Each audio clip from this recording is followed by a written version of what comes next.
Good morning student. Last class में French revolution शुरू किए थे, उसमें आगे जो पढ़ना था वो शुरू होता है topic rain of terror. Rain means होता है शासन काल, जैसे अभी जो प्राइम मिनिस्टर उनका शासन काल है। तो किसका शासन भाई? टेरर का। टेरर में क्या होता है? आतंक, डर। आप तो कहते हैं आतंकवादी, टेररिस्ट। तो आतंक का राज क्यों हुआ? पीपुल में डर क्यों हो गया भाई रूलर से? ऐसी क्या बात है? तो इसमें मैक्स रूलर जो थे, नाम है मैक्सिमिलियन रॉबेस्पियर, 1793-1794 के बीच। क्या ऐसा हुआ भाई? इक्विटी लाने के नाम पर उन्होंने ऐसे ऐसे रूल बनाए कि फर्स्ट और सेकेंड स्टेट के लोग के साथ जाति हुआ, यानी उनको इक्विटी के खिलाफ माना गया। और गिलोटिन, जो कि एक दो पोल के बीच में एक ब्लेड लगा होता था, उस पर गर्दन रख के उनको मार दिया जाता था सजा के तौर पर। यहां ऐसा हुआ कि जो लोग इनके सपोर्टर थे, जिन लोगों ने इनको सपोर्ट किया था, अगर इनके साथ एग्री नहीं हुए तो उनको भी ये गिलोटिन पे चला के मार देते थे। तो जब अपने फ्रेंड को ये नहीं छोड़ सकते थे, यहां तक कि जिन्होंने ये मशीन बना के दिया गिलोटिन को, उनका नाम था डॉक्टर गिलोटिन, उसको भी गिलोटिन पर चला दिया गया। तो रेन ऑफ टेरर इसलिए कहा जाता है कि डर पैदा हुआ, डर हो जाता है कि सही बात बोलने की हिम्मत नहीं है। तो ये अच्छी चीज नहीं है।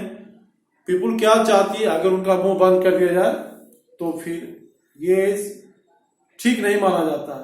क्या ग्रीवांसेस है पीपुल के, वो पता नहीं चलेगा। इसके नाम दिया गया रेन ऑफ टेरर। अब देखिए, बाद में मैक्सिमिलियन रॉबेस्पियर को भी सजा मिली और उसे भी गिलोटिन पर चढ़ा दिया गया। अब फ्रांस में एक बात मैसेज आ गया कि वन मैन रूल ठीक नहीं है। लुई 16 हो, मैक्सिमिलियन रॉबेस्पियर हो, सब लोगों ने पावर का मिसयूज किया। तो कुछ ऐसा सिस्टम किया जाए कि मोर देन वन पीपुल हो, यानी पावर का मिसयूज होने का चांस को खत्म किया जाए। तो डायरेक्टरी रूल शुरू किया गया। डायरेक्टरी रूल में क्या है कि एक बोर्ड बनाया गया, उसमें 5 डायरेक्टर होंगे। एक डायरेक्टर हो तब तो गलत कर सकता है, अगर 5 हो तो ऐसा होने का चांस कम है। लेकिन ये जो डायरेक्टर थे पांचों, वो खुद आपस में लड़ते रहते थे और इलेक्टेड बॉडी के खिलाफ ही बोलते थे। इसलिए इनका भी शासन फ्रांस के लोगों को सही कदम पर नहीं ले जा पाया। तो पीपुल हमेशा ऑप्शन खोजती है। जब प्रेजेंट रूलर से उसको डिससेटिस्फैक्शन होता है, वो ऐसे रूलर खोजती है जो कि इससे बेटर हो। तो यहां पे बाद में देखेंगे, इसमें पहले देखते हैं टॉपिक जो अगला है, did women have a revolution. Women के लिए रिवोल्यूशन हुआ? क्वेश्चन है यहां पे, क्वेश्चन मार्क। तो जवाब है नहीं। हम लोग पढ़ चुके हैं कि वुमेन 100% किसमें थी? पैसिव सिटीजन, यानी रिवोल्यूशन उनको कोई फायदा नहीं हुआ। गरीबी है, इलिटरेसी है, डिपेंड है वो अपने फैमिली के मेल मेंबर पे। गरीब का मेड सर्वेंट का काम करना, फ्लावर सेलिंग का काम करना, तो इस तरह की वुमेन को कोई बेनिफिट नहीं मिला। उनका सोशल इकोनॉमिक स्टेटस लो, जैसे रिवोल्यूशन के पहले था वैसे ही अब भी बना रहा। वुमेन में तो वुमेन ने भी क्लब बनाए, declaration of rights of man पढ़ चुके हम लोग, उसमें सिर्फ मैन का राइट मिले, यानी पैसिव चीजों को, वुमेन को नहीं। तो वुमेन ने क्लब बना के इसका विरोध किया। सबसे जो सुप्रीम लीडर इसकी बनी, उसका नाम है ओलंप दे गुच। इसको फांसी की सजा मिली। किस लिए? इन्होंने रेन ऑफ टेरर का विरोध किया, वुमेन की बराबरी की मांग की, इसके वजह से। तो ये आगे काम किया। फिर आप देखते हैं द एवोल्यूशन ऑफ स्लेवरी। देखिए स्लेवरी क्या है? गुलामी है। पहले जैसे आजकल हम लोग एनिमल खरीदते हैं, बर्ड खरीदते हैं, उस तरह से पहले पीपुल को भी लोग खरीदते थे। अफ्रीका से जनरली पकड़कर लाए जाते थे वैसे गुलाम लोग, उनके वहां पर लोग होते थे बेचने वाले। क्या काम करवाया जाता था उनसे? जनरली प्लांटेशन फार्मिंग में काम करवाया जाता था, जहां 24 आवर्स लेबर की रिक्वायरमेंट होती है, जिसको आजकल वेस्ट इंडीज हम लोग कहते हैं। वहां शुगर केन, इंडिगो की खेती होती थी।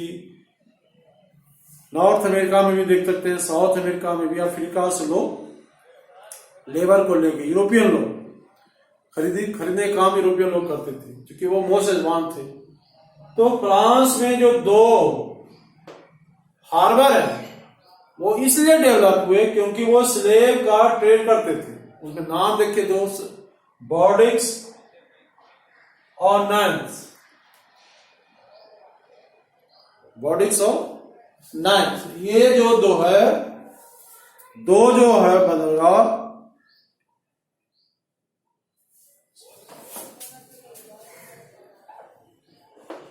बॉर्डिक्स और नैंस, ये दोनों बदलगा है। 1794 में स्लेवरी को खत्म कर दिया गया, रेन ऑफ टेरर के समय में। इससे क्या है, वहां के ट्रेडर को लार्ज स्केल पर नुकसान हुआ। नुकसान किससे हुआ? फ्री का लेबर था, प्लांटेशन फार्म में 24 आवर्स काम करवाते थे, स्लेव की कोई पावर नहीं थी। अगर वो भाग गए तो भी पकड़े जाएंगे, फिर वापस लाए जाएंगे, उनकी और सजा पनिशमेंट होगी भागने के लिए। तो यहां पे जब स्लेवरी खत्म हुई तो यानी कि उनको इक्वल माना गया, ये स्लेव भी ह्यूमन है, इनके साथ इस तरह का बिहेव ठीक नहीं है। Revolution and everyday life. अब देखिए रिवोल्यूशन के बाद, रेन ऑफ टेरर के बाद क्या ऐसा हुआ, लोगों के शासन में क्या चेंज आया। कॉमन पीपुल जैसे स्कूल कॉलेज में पढ़ते हैं, सैलून है, गप हो रही है, बोल रहे हैं, स्पीच दे रहे हैं, इस तरह की बातें शुरू हुई। अब यहां पर देखते हैं,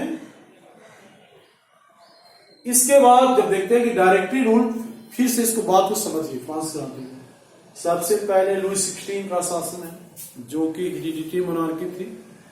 लुई 16 के बाद वहां पे नेशन सिनी का हुआ शासन। फिर देखिए आया रेन ऑफ टेरर, लेकिन ये लोगों को आवाज को बंद करवा दिया। उसके बाद आया डायरेक्टरी रूल कि वन मैन रूल को समाप्त किया जाए। तो फिर यहाँ पे डायरेक्टरी रूल भी फेल कर गया, क्योंकि वो डायरेक्टर आपस में लड़ते थे और इलेक्टेड बॉडी के खिलाफ ही बोलते रहते थे। यहाँ उसके बाद यहाँ पर नेपोलियन बोनापार्ट का शासन आया, आपने सुना होगा। सब 1804 में वो वहां का किंग बना। नेपोलियन के किंग बनने का कारण एक है, उसने जो लॉ बनाए वहां के लोगों को बहुत पसंद पड़े। जो नेपोलियन के द्वारा लॉ बनाए गए, उसने एक बुक का रूप दिया, उसका नाम है नेपोलियन कोड।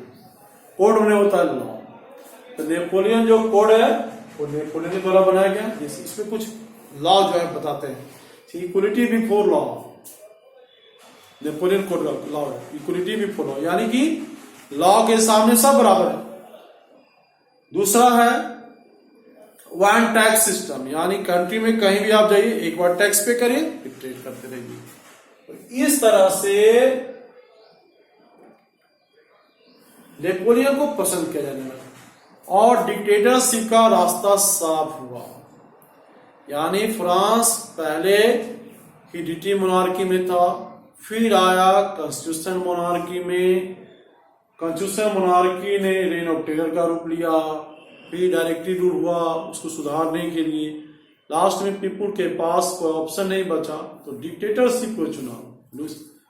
नेपोलियन बोनापार्ट जो है वो डिक्टेटर था, उसके फादर का नाम था कार्लो बोनापार्ट, यानी बोनापार्ट टाइटल है।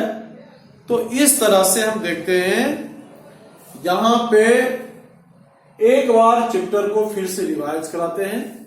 यहां पर देखते हैं बुक में जो है कुछ चीजें हैं, यहां पे डेट दिया हुआ, इसको समझना है, घर पे पढ़ते रहना है। यहां पे डेट दिया हुआ है, इसको देखिए घर पे पढ़ना, ये डेट दिया हुआ है, लिखने की कोई जरूरत है नहीं। देखिए यहां पर हम बताते हैं 70-74 में बताया ही है, किंग बना वो 70-89 बुलाया गया स्टेट जनरल का बैठक 1791 constitution framed a limit of power of king, ठीक है, किंग का पावर को कम किया गया। 1792-23 France became a republic, overthrow of the republic Jacobin republic, direct rule France. 1804 Napoleon Bonaparte become emperor of France, ठीक है। और 1815 देखिए नेपोलियन का भी अंत हुआ। 1815 में क्या हुआ? बैटल ऑफ वाटरलू,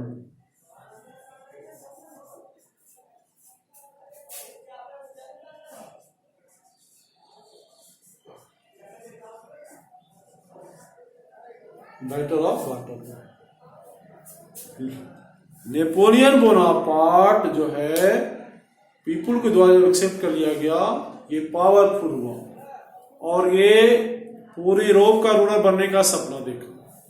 तो ये दूसरे यूरोपियन कंट्री पर जब ये अटैक किया तो वहां के लोगों ने वेलकम किया। वेलकम क्यों किया भाई? वेलकम इसलिए किया कि हर कंट्री के लोग अपने किंग से परेशान थे। डायमंड कट्स डायमंड, इस सिद्धांत के आधार पर सोचा कि ये पावरफुल किंग है, हमारे किंग से हमको छुटकारा दिलाएगा। लेकिन बहुत जल्द उनको इस बात की गलती का एहसास हो गया कि लुई 16 जो नेपोलियन बोनापार्ट जो है वो उस पीपुल के वेलफेयर पर ध्यान न दे करके वहां के लोगों को फोर्सली सेना में भर्ती करना शुरू किया, क्योंकि उसको नेक्स्ट कंट्री को कैप्चर करना है। तो 3 कंट्री की कंबाइंड सेना ने इसको वाटरलू में हराया, कंबाइंड रूप से, क्योंकि एक कंट्री इसको नहीं हरा सकती, एक कंट्री के रूलर। तो बैटल ऑफ वाटरलू में नेपोलियन बोनापार्ट की हार हो गई और 1821 में उसकी डेथ हो गई। सेंट हेलेना आइलैंड है जहां लोग रहते थे, सजा के तौर पर उसको छोड़ दिया गया। जैसे इंडिया में काला पानी की सजा मिलती थी अंडमान निकोबार में, उसी तरह से सेंट हेलेना आइलैंड में नेपोलियन बोनापार्ट को भेज दिया गया और वहीं उसकी मौत हुई। कैसे मौत हुई इस बात की चर्चा रूप में नहीं आती है। यहां पर फिर से एक बार कर देते हैं, बात रिपीट करते हैं इसको, फिर से पूरे टॉपिक को देखते हैं एक बार। डेट को याद रखना है, लुई 16 1774 में किंग बना। क्यों? उसके फादर के नाम था लुई 15 और उसके ग्रैंडफादर का लुई 14। लुई 16 के किंग बनने के समय वहां का खजाना खाली था और ऊपर से ये भी उतने काबिल किंग नहीं थे और इसकी वाइफ जो है और एक्स्ट्रा वेजेंट फिजूल खर्ची थी, यानी कि और अपने वाइफ जो मेरी इंतनायत थी इसकी, उसको ये एडवाइजर बनाया। ठीक है, लुई 16 की जो वाइफ है जिसका नाम है मेरी इंतनायत, उसका पॉपुलर निक नेम है मैडम डेफिसिट। डेफिसिट बना होता है घाटा, लॉस, जो हमेशा घाटा में ले जाए। उस दूसरी बात, America enemy of enemy is friend. History में एक कहावत है, enemy of enemy is friend, दुश्मन का दुश्मन दोस्त होता है। यहां पे इंग्लैंड और फ्रांस में दुश्मनी थी और कॉलोनी के लिए लोगों यूरोपियन कंट्री में लड़ाई होती थी। यूएसए जो देश आजकल जानते हैं वो पहले 13 कॉलोनी में बटा था, 13 कॉलोनी, उस पे इंग्लैंड का शासन था। तो इंग्लैंड के खिलाफ जब वहां फ्रीडम स्ट्रगल शुरू हुआ तो लुई 16 ने उनकी हेल्प की, यूएसए के लोगों की। किस रूप में हेल्प की भाई? हेल्प करने के लिए पैसा चाहिए, वेपन्स देना है, एम्यूनिशन देना। तो यहां पे फ्रांस का जो इकोनॉमिक कंडीशन वो ऐसे ही खराब है, ऊपर से आपने हेल्प किया अमेरिका का 13 कॉलोनी का, उसको आजकल यूएसए कहते हैं, 13 कंट्री मिलकर एक देश बना यूएसए।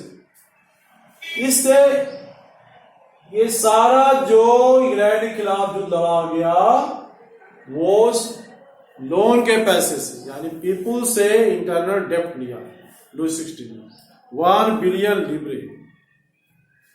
बिलियन समझते हैं, 1 अरब को कहते हैं बिलियन।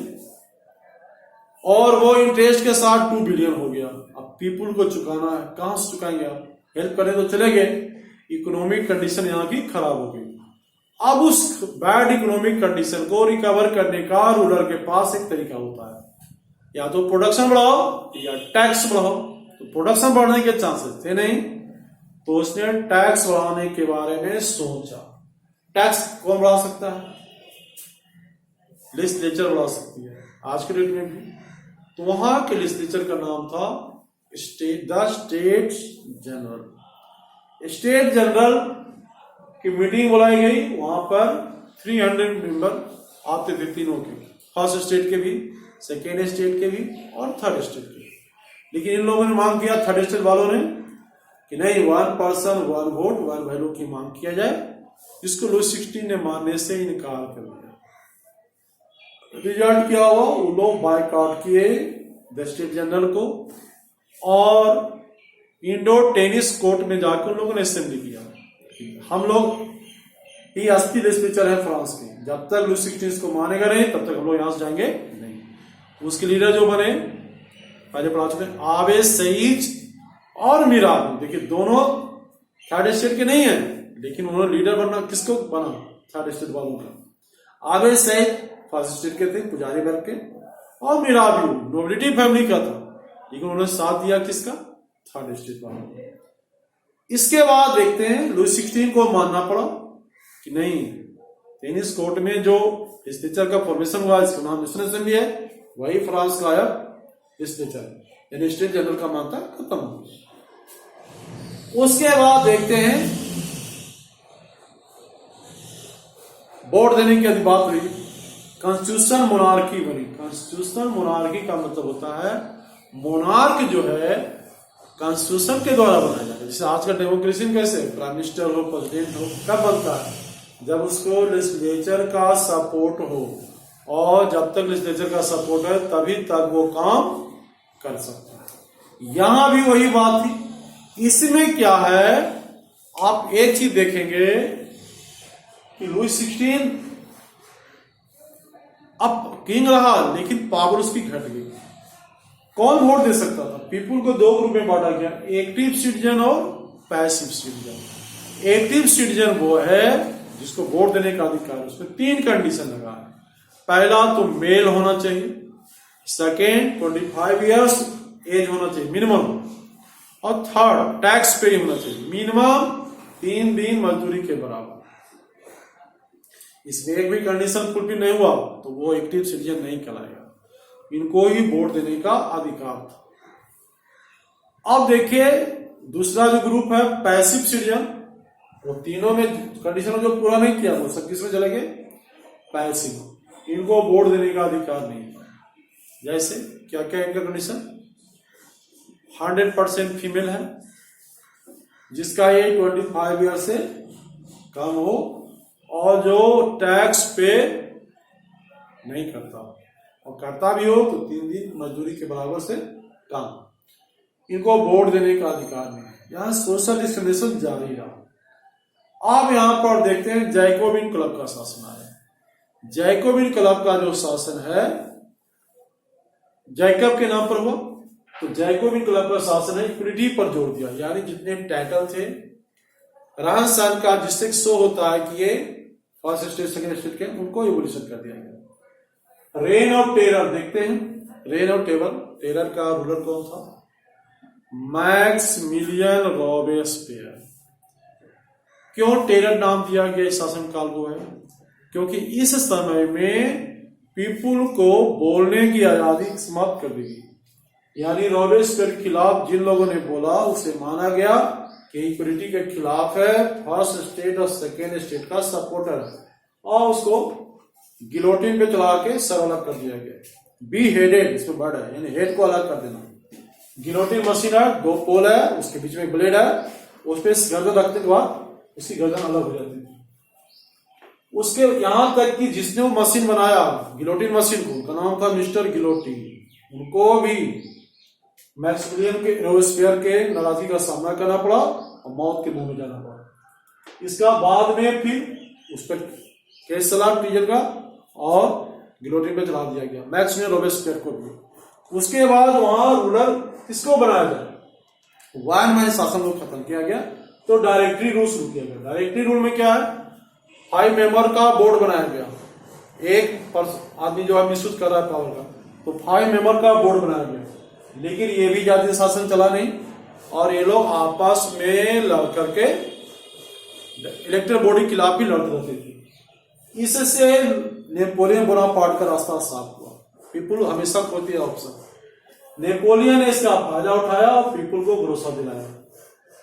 और 1804 में नेपोलियन बोनापार्ट जो है यहां का किंग डिक्टेटर बना। यहां पर है topic, did बोमेन have a revolution, क्या बोमेन को रिवोल्यूशन से कोई फायदा हुआ? नहीं हुआ फायदा, इसलिए कि वो 100% पैसिव सिटीजन में, एक्टिव में उनका नाम आ ही नहीं। उसमें मोस्ट इंपोर्टेंट जो लीडर थी वो थी, उसका नाम है ओलंप दे गूज, जिसको कि रेन ऑफ टेरर के समय में ट्रीजन के आधार पर उनको गिलोटिन कर दिया गया था। अब है द एवोल्यूशन ऑफ स्लेवरी। 1794 में स्लेवरी मतलब सबसे गुलामी है। गुलामी किसको कहते हैं? जैसे आजकल एनिमल को लोग खरीदते बेचते हैं, उस तरह से पीपुल को पहले खरीदा और बेचा जाता था। जनरली अफ्रीका कंटिनेंट से लाया जाता था, यूरोपियन लोग खरीदते थे, जहां उनका कॉलोनी था उसमें ले आके काम करवाते। जनरली प्लांटेशन फार्मिंग, जहां 24 आवर्स लेबर की रिक्वायरमेंट थी, यानी पावर इनको जीरो थी। फ्रांस का जो 2 हार्बर है, बॉर्डिक्स और नैन, वो इसी कारण डेवलप हुए, स्लेवरी के कारण। यानी स्लेव के द्वारा काम करवाना बहुत ही फायदेमंद था, यानी बिजनेसमैन लोग रूलर से मांग करते थे, इसको नहीं खत्म किया जाए। और यहां पर देखना revolution and everyday life. Everyday life में क्या है, कॉमन पीपुल को बोलने की आजादी हुई, और जैसे पेपर पढ़ सकते हैं, अपना पम्पलेट लिख सकते हैं, इस तरह की बात हुई। कंक्लूजन में देखेंगे इंडिया पर भी इसका असर पड़ा, क्योंकि इंडिया के समय कॉलोनी था इंग्लैंड का। टीपू सुल्तान और राजा राम मोहन राय, 2 का नाम इसमें आता है, जो कि फ्रांस की क्रांति से ज्यादा इंप्रेस हुए। नेपोलियन बोनापार्ट का जो है अंत हुआ बैटल ऑफ वाटरलू से, जो कि बैटल ऑफ वाटरलू हुआ 1815 में। 1815 में 3 कंट्री के कंबाइंड आर्मी ने इसको हराया। क्यों? इसके कारण थे कि नेपोलियन बोनापार्ट को जिस कारण से पसंद किया गया था फ्रांस में पहले, वो था नेपोलियन कोड, यानी उसने कुछ ऐसे लॉ बनाए जो पीपुल को बहुत पसंद पड़े। जैसे एग्जाम्पल है equality before law, 1 tax system, 1 currency, तो ये लोगों को पसंद पड़ा। उसका एक बुक है, उसका नाम है Napoleon code.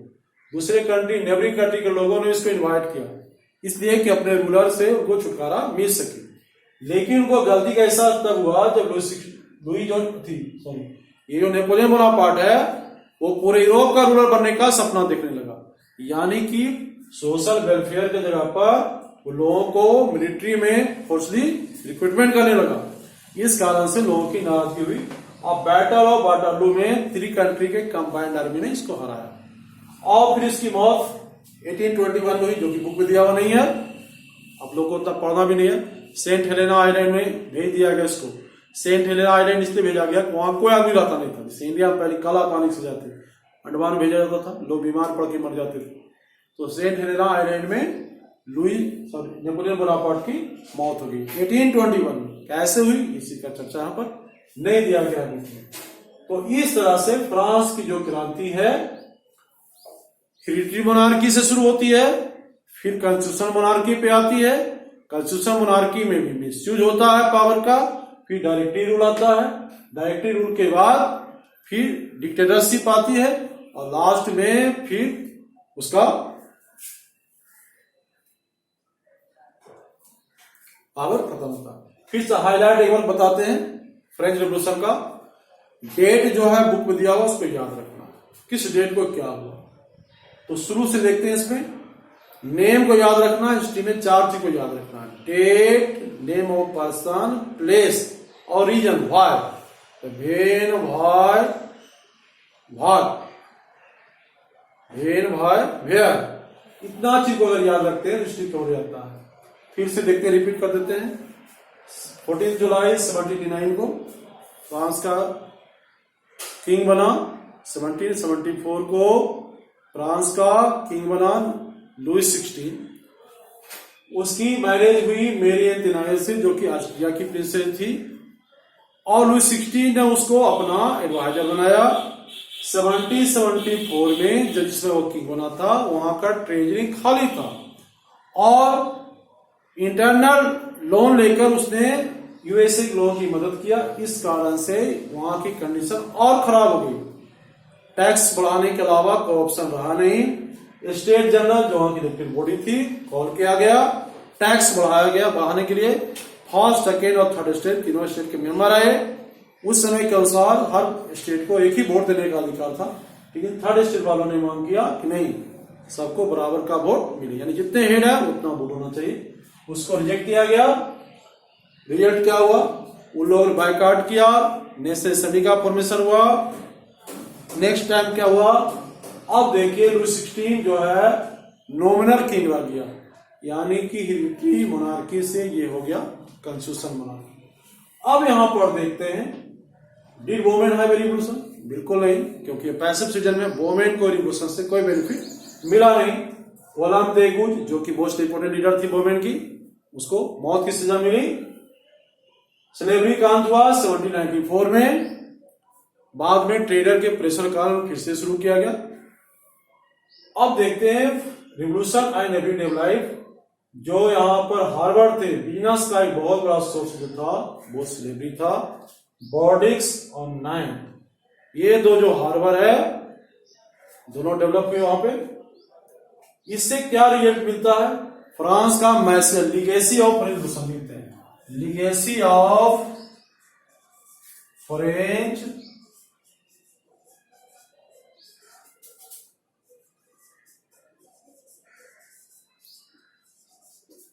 Equality, liberty, fraternity. Chapter का क्या निकला रिजल्ट? मैसेज निकला।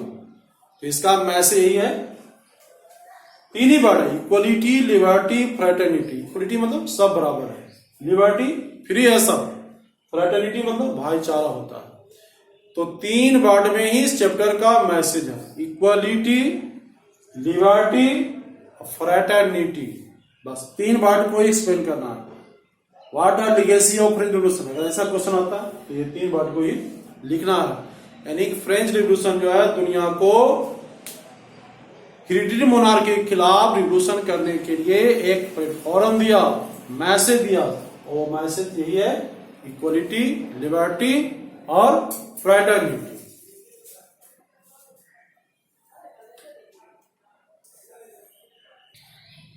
ठीक है, ये चैप्टर जो है जब लॉकडाउन समाप्त होगा तो डिटेल में फिर क्लास में पढ़ाया जाएगा।